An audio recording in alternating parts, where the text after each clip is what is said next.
ಆಫೀಸಿನಲ್ಲಿರತಕ್ಕಂತಹ officer ಹೇಗೆ ಕೆಲಸ ಮಾಡಬೇಕು ಅಂತ ಅಪೇಕ್ಷೆ ಪಡ್ತಾನೆ. ನಿನಗೆ ಸ್ಯಾಲರಿ ಕೊಡತಕ್ಕಂತಹ ವ್ಯಕ್ತಿ ಯಾವ ತರಹದ ನಿಯಮಗಳನ್ನ ಪಾಲನೆ ಮಾಡ್ತಾ ನೀನು ಕೆಲಸ ಮಾಡಿದ್ರೆ ನಿನಗೆ ಸಂಬಳ ಕೊಡಬೇಕು ಅಂತಾನೆ. ಹಾಗೆ ನೀನು ಕೆಲಸ ಮಾಡಬೇಕೇ ಹೊರತು ನನ್ನ ಮನಸ್ಸಿಗೆ ಬಂದ ಹಾಗೆ ನಾನು ಕೆಲಸ ಮಾಡ್ತೇನೆ. ನನ್ನ ಆಫೀಸಿನೊಳಗೆ ಏನು ನಿಯಮ ಇದೆ, ಸರಿಯಾಗಿ ಆನ್ ಡಾಟ್ 9 ಗಂಟೆಗೆ ನಾನು ಆಫೀಸಿಗೆ ರೀಚ್ ಆಗಬೇಕು ಅಂತಿದೆ, ನನಗಾಗುವುದಿಲ್ಲ. ನಾನು ಸಾಯಂಕಾಲ 5 ಗಂಟೆಗೆ ಬರ್ತೇನೆ, ನನಗೆ ಮತ್ತೆ ಮನೆಗೆ ಬಂದು 6 ಗಂಟೆಗೆ ಟಿವಿ ನೋಡಬೇಕಾಗತ್ತೆ, ನಾನು 6 ಗಂಟೆಗೆ ವಾಪಸ್ ಆಗ್ತೇನೆ. ನನಗೆ ಸ್ಯಾಲ್ರಿ ಕೊಡ್ರಿ ಅಂದ್ರೆ, ನಿನ್ನ ಮನೆಯಲ್ಲಿ ಯಾರಾದ್ರೂ ಹೆಂಡ್ರು ಮಕ್ಕಳು ನಿನಗೆ ಸ್ಯಾಲ್ರಿ ಕೊಡ್ತಾ ಇದ್ರೆ ಇಸ್ಕೊಳ್ಳಪ್ಪ, ಆಫೀಸಿಗೆ ಬಂದು ನಮಗೂ ತೊಂದರೆ ಕೊಟ್ಟು ನೀನು ತೊಂದರೆ ಪಡೆಯಬೇಡ ಅಂತ ಅವತ್ತೇ ಅವನನ್ನು ಹೊರಗೆ ಹಾಕ್ತಾನೆ. ಹಾಗಾದ್ರೆ ಎಲ್ಲಿ ನಾನು ಇದ್ದೇನೆ ಅವರಿಗೆ ಬೇಕಾದಂತೆ ನಾನು ನಡೆದುಕೊಳ್ಬೇಕು. ಯಾರಿಂದ ನನಗೆ ಕೆಲಸ ಆಗಬೇಕಾಗಿದೆ, ಯಾರಿಂದ ನನ್ನ ಹೊಟ್ಟೆ ತುಂಬಬೇಕಾಗಿದೆ, ಅವರಿಗೆ ಬೇಕಾದಂತೆ ನಾನು ನಡೆಯಬೇಕೇ ಹೊರತು ನನಗೆ ಬೇಕಾದಂತೆ ಅವರು ನಿಯಮಗಳನ್ನು ತಿದ್ದುಕೊಳ್ಳಲಿ ಇದ್ರೆ ಸಾಧ್ಯ ಇಲ್ಲ. ಹಾಗೆ ನಾವೆಲ್ಲ ಭಗವಂತನ ಆಫೀಸಿನೊಳಗಿದ್ದೇವೆ. ಇದು ಭಗವಂತನ ಮನೆ, ಪರಮಾತ್ಮನ ಅದ್ಭುತವಾಗಿರತಕ್ಕಂತಹ ಸೃಷ್ಟಿ ಇದು. ಇಂತಹ ಭಗವಂತನ ಸೃಷ್ಟಿಯಲ್ಲಿ ನಾವೆಲ್ಲ ಬದುಕಿದಾಗ ಆ ಪರಮಾತ್ಮನಿಗೆ ಬೇಕಾದಂತೆ ನಾವು ಬದುಕಬೇಕೇ ಹೊರತು ನಮ್ಮದೇ ಆದ ನಿಯಮಗಳನ್ನು ನಾವು ಮಾಡಿಕೊಂಡು ನಾವು ಮಾಡಿದಂತೆ ಮಾಡ್ತೇವೆ, ನೀನು ಮಾತ್ರ ನನಗೆ ಫಲ ಕೊಡುವಂತೆ ದೇವರು ಕೊಡುವುದು. ನೀವೆಲ್ಲ ಏಕಾದಶಿಯ ಉಪವಾಸವನ್ನ ಮಾಡಿದ್ದೀರಿ. ನಿನ್ನೆ ಉಪವಾಸವನ್ನ ಮಾಡಿ ಇವತ್ತು ದ್ವಾದಶಿಯ ಪಾಲನೆಗಾಗಿ ನೀವು ಕಾಯ್ತಾ ಇದ್ದೀರಿ. ಇದು ಸಣ್ಣ ಮಾತಲ್ಲ. ಶ್ರೀಮದ್ ಆಚಾರ್ಯರು ಏಕಾದಶಿಯ ಉಪವಾಸದ ಬಗ್ಗೆ ಬಹಳ ಪ್ರಾಶಸ್ತ್ಯವನ್ನು ಕೊಟ್ಟಿದ್ದಾರೆ.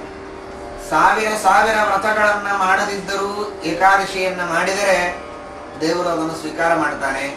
ಏಕಾದಶಿ ವ್ರತ ಒಂದು ಬಿಟ್ಟು ನೀವಿನ್ನೆಷ್ಟು ದಾನ ಮಾಡಿದರು, ಧರ್ಮ ಮಾಡಿದರು, ದಕ್ಷಿಣೆ ಕೊಟ್ಟರು, ವ್ರತ ನಿಯಮಗಳನ್ನು ಅನುಷ್ಠಾನ ಮಾಡಿದರು, ದೇವರು ಅದನ್ನು ಸ್ವೀಕಾರ ಮಾಡುವುದಿಲ್ಲ. ಇವುಗಳೆಲ್ಲ ದೇವರು ಮಾಡಬೇಕು ಅಂತ ಹೇಳಿದ್ದಾನಲ್ಲ, ಅವುಗಳನ್ನು ನಾವು ಮಾಡಿ ಪರಮಾತ್ಮನಿಗೆ ಸಮರ್ಪಣೆ ಮಾಡಿದರೆ ದೇವರು ಸ್ವೀಕಾರ ಮಾಡುತ್ತಾನೆ. ಅದಕ್ಕೆ ನಿಯತ ಕರ್ಮ ಅಂತ ಕರೀತಾರೆ. ಕುರುಭುಂಶಚ ಕರ್ಮ ನಿಯತಂ ಹರಿಪಾದ ವಿನಮ್ರ ಧಿಯಾಸತ. ದೇವರು ಮಾಡುವ ಕಾರ್ಯವನ್ನ ನಾನು ಮಾಡುತ್ತೇನೆ ಅಂತನ್ನುವ ಅಹಂಕಾರದಿಂದ ನೀನು ಮಾಡಿದರೆ ಅದರಿಂದ ಪರಮಾತ್ಮ ಒಲಿಯುವುದಿಲ್ಲ. ಕ್ಷುದ್ರಂ ಹೃದಯ ದೌರ್ಬಲ್ಯಂ ತ್ಯಕ್ತೋತ್ತಿಷ್ಠ ಪರಂತಪ. ಶ್ರೀಕೃಷ್ಣ ಪರಮಾತ್ಮ ಅರ್ಜುನನಿಗೆ ಹೇಳ್ತಾನೆ, ಕ್ಷುದ್ರಂ ಹೃದಯ ದೌರ್ಬಲ್ಯಂ ತ್ಯಕ್ತ್ವ. ನಿನ್ನ ಇನ್ಫೀರಿಯಾರಿಟಿ ಕಾಂಪ್ಲೆಕ್ಸ್ ಅನ್ನ ತೆಗೆದುಹಾಕಿ, ನಾನು ಚಿಕ್ಕವ, ನನ್ನಿಂದ ಏನಾಗುವುದಿಲ್ಲ, ನಾನು ಬಹಳ ಸಣ್ಣ ಮನುಷ್ಯ ಎಂಬಂತಹ ಮಾನಸಿಕವಾದ ದೌರ್ಬಲ್ಯವನ್ನು ಕಿತ್ತೆಸೆ. ನನ್ನಲ್ಲಿ ಅಪಾರವಾದ ಶಕ್ತಿಯನ್ನು ದೇವರು ತುಂಬಿದ್ದಾರೆ. ನಾನು ಚೇತನ, ನಾನು ಜೀವ, ಜಡ ಪದಾರ್ಥದಂತೆ ಅಲ್ಲ. ನಾನು ಜಡ ಪದಾರ್ಥದಲ್ಲಿಯೇ ಶಕ್ತಿಯನ್ನು ದೇವರು ತುಂಬಿದ್ದಾನೆ. ನನ್ನಲ್ಲಿ ಏನು ಕಡಿಮೆ ಮಾಡಿದ್ದಾನೆ ದೇವರು? ದೇವರು ಕೊಟ್ಟ ಶಕ್ತಿಯನ್ನು ನಾನು ಬಳಸಿದರೆ ನನ್ನಿಂದ ಏನಾದರೂ ಆಗಬಹುದು ಎಂಬ ನಂಬಿಕೆ ನಿನಗೆ ಬಹಳ ಮುಖ್ಯ.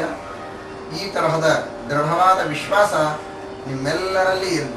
ನೀವ್ಯಾರೂ ಚಿಕ್ಕವರಲ್ಲ, ನೀವೆಲ್ಲ ಆ ಚೇತನರಿಗೂ ಚೈತನ್ಯವನ್ನು ತುಂಬುವ, ನಿತ್ಯ ವಸ್ತುಗಳಿಗೂ ನಿತ್ಯತೆಯನ್ನು ಕೊಡುವ, ನಿತ್ಯೋ ನಿತ್ಯ ಚೇತನಶ್ಚೇತನಾನಾಂ ಅಂತಹ ಭಗವಂತನ ಮಕ್ಕಳು ನೀವೆಲ್ಲ.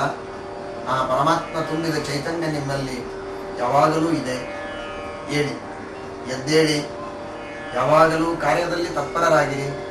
ನಾನು ಚಿಕ್ಕವ ಎಂಬ ಭಾವನೆಯಿಂದ ಎಂದಿಗೂ ಹತಾಶರಾಗಬೇಡಿ. ಇದು ಶ್ರೀಮದ್ ಆನಂದ ತೀರ್ಥ ಭಗವತ್ಪಾದಾಚಾರ್ಯರು ಕಳಕಳಿಯಿಂದ ತಮ್ಮೆಲ್ಲ ಭಕ್ತರನ್ನ ಪ್ರೀತಿಯಿಂದ ಬೆನ್ನು ಸವರಿಸಿ ತಲೆಯ ಮೇಲೆ ಕೈಯಾಡಿಸಿ ಹೇಳುವಂತಹ ಉಪದೇಶ. ಸ್ವಲ್ಪ ಶ್ಲೋಕವನ್ನು ಹೇಳಿ ನಿಲ್ಲಿಸಿದಾಗ ಅಲ್ಲಿ ಕುಳಿತಂತಹ ನೀವೆಲ್ಲ ಆ ಶ್ಲೋಕವನ್ನ ಅನ್ನಬೇಕು. ಮತ್ತೆ ನಾನು ಮುಂದುವರಿಸ್ತೇನೆ. ಧರ್ಮ ವಿಜ್ಞಾನ ವೈರಾಗ್ಯ ಪರಮೈಶ್ವರ್ಯ ಶಾಲಿನಃ ಆನಂದ ತೀರ್ಥ ಭಗವತ್ ಪಾದಾನ್ ವಂದೇ ನಿರಂತರಂ. ಮಮ ಸ್ವಾಮಿ ಹರಿರ್ನಿತ್ಯಂ ಸರ್ವಸ್ಯ ಪತಿರೇವ ಚ.